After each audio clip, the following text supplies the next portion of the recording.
of WIS in Columbia, South Carolina. Tom, you were there when the explosion occurred?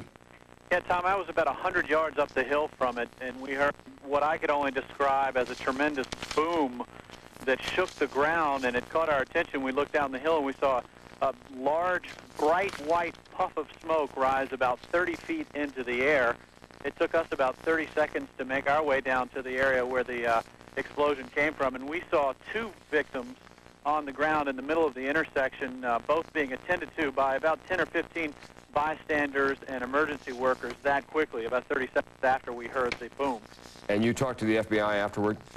No, I haven't, but I am standing at the opposite side of the park right now, and in the past, I would say 15 minutes, some type of tactical squad has moved in and began ringing the park about every 20 feet.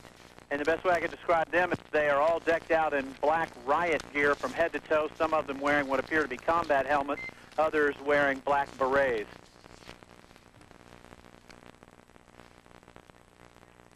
All right, Tom Johnson, thank you very much. Those people, the tactical squad, probably are part of the Georgia Bureau of Investigation.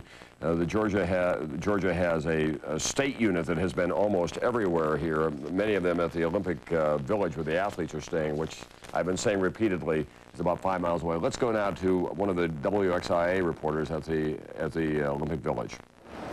Tom, Steve Avison from WXIA. We're overlooking the Athletes Village here. This is where the Today Show has been broadcasting every morning since the games began. There are two sections of the Athletes Village, both of them very secure. First, I want to give you perspective of exactly where we are. Each morning, the Today Show has been broadcasting outside, technically, of the Olympic Village. That is for security reasons. Just over the fence here, you've seen Al Roker in the morning interacting with village personnel. That is the international side of the village. This is the place where athletes are meant to gather, to meet each other in a friendly circumstance. Outside of that area is the residential side of the village, and that is exactly where there is a little bit more privacy and a lot more security. This morning when we came here, it was a lockdown. People were not allowed to come in. People were not allowed to come out. We had to wait almost an hour and 15 minutes before we were given clearance to come in and report from where we are right now. Jim Gray was talking a little bit earlier about the helicopters. There are several helicopters over the village right now. Understandably, they're anxious to make sure that all of the athletes who reside in the village get home to safe base now so they can continue this lockdown procedure. Steve, are the lights on in the various dormitories? Are athletes up and are they aware of what's happened? Do you know? I can't report for sure, although I'm fairly certain that they are, because we've seen a stream of athletes come into the village here, many of them brought by private vehicles. Obviously, they've made friends. They've explored the Atlanta area. Centennial Park is one of the prime destinations. That is where there's entertainment. That is where there's a place to meet family at the AT&T Global Village. That's been a safe place for athletes to connect with their family. We've seen probably 36 athletes come into the village, so I'm sure the word has spread. Lights were on when we arrived. Lights continue to be on there right now. And what about additional security requirements? It's been tough to get into that village under the best of circumstances all week long. You had to wait for a special clearance tonight. Are they going to ratchet up the security? Are they going to require some additional passes and so on? I'm not sure about passes, Tom. My guess is that they're going to definitely ratchet it up. Because this happened in the middle of the night on the weekend, there are several different security organizations who have been working in concert from well before the beginning of the games. And when we arrived, there were 3 different security arms discussing whether or not we ought to be allowed inside the village, rightfully so. My guess is that once they've buttoned down exactly how they want to secure that, they may in fact decide that they want to have another pass. But the truth is, this has been the most secure place in the entire games area, probably the most secure place in the world since the beginning of the games. They've been very concerned about the athletes, and I'm sure they'll continue to be so. All right, we're going to show you a map now so you can see where Centennial Park is and where the Atlanta Olympic Village has been located. That's at Georgia Tech, and it's just north of Centennial Park. The university complex down on the left-hand side is Atlanta University, where some of the practice sessions have been going on. We're going to go to the press conference now. The Atlanta Olympic Committee and the International Olympic Committee, which have been working quite closely together, not always in agreement, but the International Olympic Committee is the ultimate governing body of the Olympic Games. The ACOG is, of course, the committee that runs the Atlanta Games.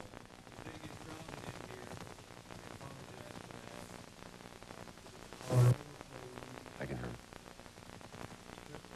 I think there's just some preliminary announcements being made about the crowded conditions. Well, we'll go back to that news conference as soon as we're able to get an audio signal out of there. We want to show you the tape now with Mark Field that we tried to show you a few moments ago. He's a KNBC cameraman who was at the tower, told to get back because they had a suspicious package. He took some video of it and then got back, and then the explosion occurred. Here's Mark's version of what happened to him. Well, Tom, I was just coming back to my live position, and a security guard had come over and told us that there's a suspicious package over there, and we're going to ask the crowd to move away, so you better move your live gear. At that point, I shot a picture of the package, which you're looking at right now.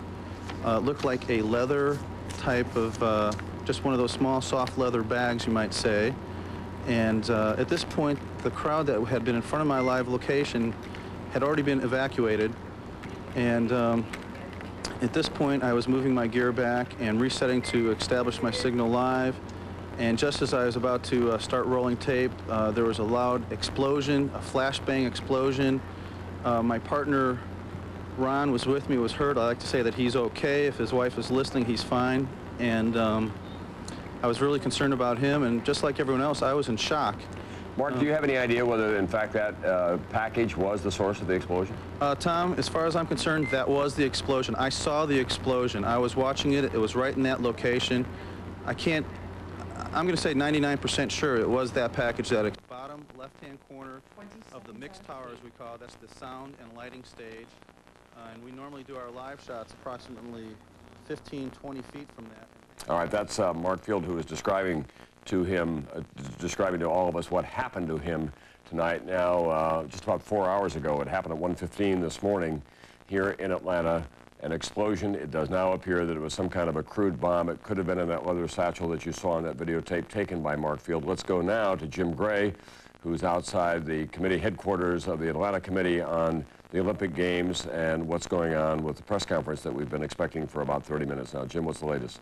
Well, Tom, the latest is first of all, there are about 600 or 700 journalists who are trying to get in with their cameras and so forth into the building, so that press conference is still some time away from happening if they're going to have everybody present and accounted for before they address the media. Part of the problem inside is they're waiting for a word, we're told, by the FBI, by the IOC, and by ACOG, and just exactly who is going to handle this press conference. Now, we were told that some time ago by Roger O'Neill that the FBI and the ATF had taken over the investigation, but there seems to be a little bit of confusion as to who will handle the statements and just exactly who they will come from. We're also told that part of the delay and part of the reason that this is taking so long is because there were some people in the building and the police wanted to secure the building. So some people had to be evacuated, come on out, and whatever the procedure is, I guess some bomb-sniffing dogs and so forth, went into the building to make sure that the building was exactly secure and that there was nothing else in the area or in the building. Now, this building has been a very, very secure place for a long time, Tom.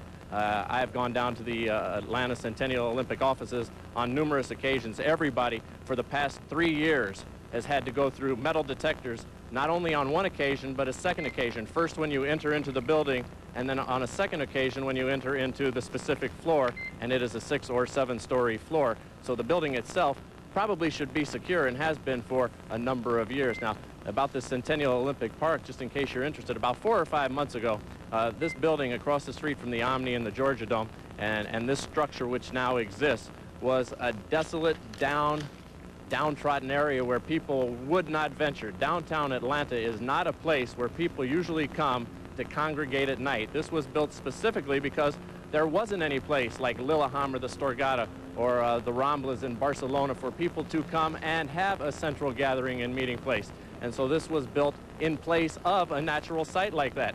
But had this been some time ago, there would be no place for the people in Atlanta to go. So, Tom, this is a place that was just constructed for this purpose, but 4 or 5 months ago, you would not have seen a soul down here. Yeah. Thanks very much, Jim Gray. And of course, they have the real considerations about what do they do about security in that area. Very tight security almost everywhere else in Atlanta, but how do you manage 60,000 people who want to come here and have what for them is a joyful experience and the freedom to move around without undue delays. And if you were going to move people in and out of that area through magnetometers and with clearances of all kinds, it simply would have come to a grinding halt.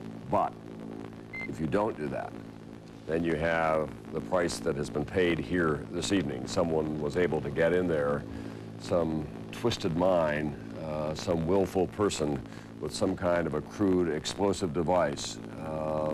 Mike Landis at WXI. Mike, let me ask you a question. There have been a lot of militia groups that have been talked about in the Southeast. You even had one busted here in Georgia. Yes. What, was that 6 months ago or so?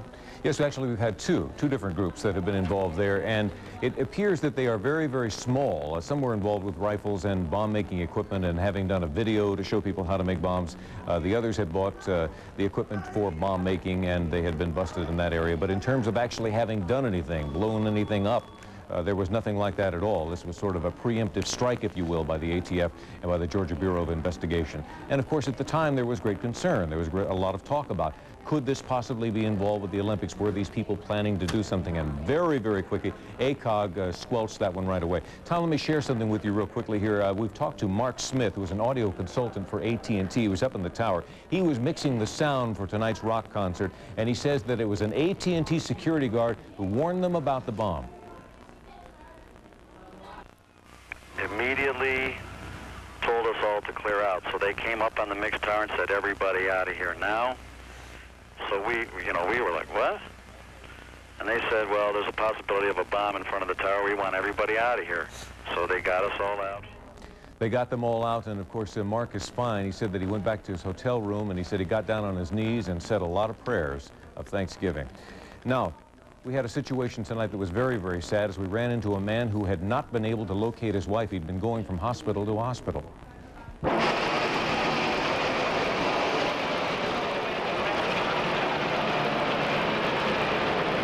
He told our reporters that he simply had not been able to find her, didn't know where she was, and at this hour we're not certain exactly what has taken place, whether he has had any more luck in trying to find her. With all of these victims that we've talked about, Tom, I guess your total back there is over 90. Our total here is around 80-something plus. Between the three significant hospitals here in town that would handle that kind of injury, they have not been able to get together a list, any sort of a master list, to be able to help out people like that.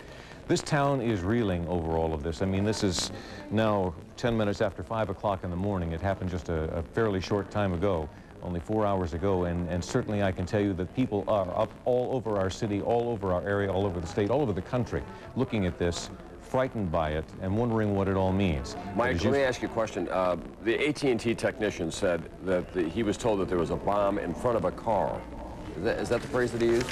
I believe what he said was, if I have the sound bite here, possibly in front of the tower is what he said. In front of the tower, okay. Yes. And actually, it was on the side of the tower. It was on the ground. And when we talk about a tower, we don't want to confuse people and make them think that it's something that's fairly narrow or small. No. This was a huge 24 by 24, the actual measurements, which we've been able to do, 40 feet high. And it's a very fascinating thing. We have a diagram that can actually show you where it was a little more clearly. It's one of the schematics that we worked from when we were doing all of this and getting everything going. We'll have it for you a little bit later on. But it was right in front of the Swatch organization there and the building right there. And you can see why Janet Evans was so taken aback, because it was just right around the corner on the other side of the tower where that explosion took place. And of course, the concussion blew out windows at Swatch, blew out windows over at the AT&T Global Olympic Village. Let me share one more thing with you, too, before I let you go here, Tom, and that is this particular credential right here is one in which we were given access. We actually have studios over in the Global Olympic Village, and that is just the AT&T part that looks sort of like a croissant there. We have our studios down below, and they check this every time when we go in and out. The security is very high for the athletes, families, and friends who are in that area. Now, for the rest of Centennial Park, which is where they have all of the bricks that people bought with their names on them and that sort of thing, some 394,000 of them. People are all over that area. They sit on the grass. They listen to the music. Children play in the fountain with the Olympic rings. It's just wide open. There was a small security fence around this tower that had all the lighting equipment controls and all of the sound controls there, but apparently it appears that someone was able to breach that security. Back to you, Tom. Thanks very much. Mike Landis of WXIA here. We're going to go now to the press conference, the Atlanta Committee on the Olympic Games and the International Olympic Committee, a news conference here at the Atlanta Committee on Olympic Games headquarters. Hey. Oh, they're explaining the delays. Let's hear that. Appreciate that very much.